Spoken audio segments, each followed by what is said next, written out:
Здравствуйте, добро пожаловать. Добрый день, добро пожаловать в посольство Азербайджанской Республики Казахстан.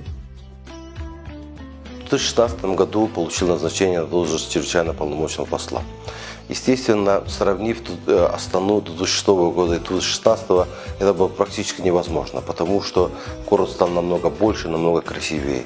За 2,5 года проживания в этом городе можно уверенно сказать, что это очень комфортный город для его жителей и для иностранных гостей, которые приезжают в эту страну.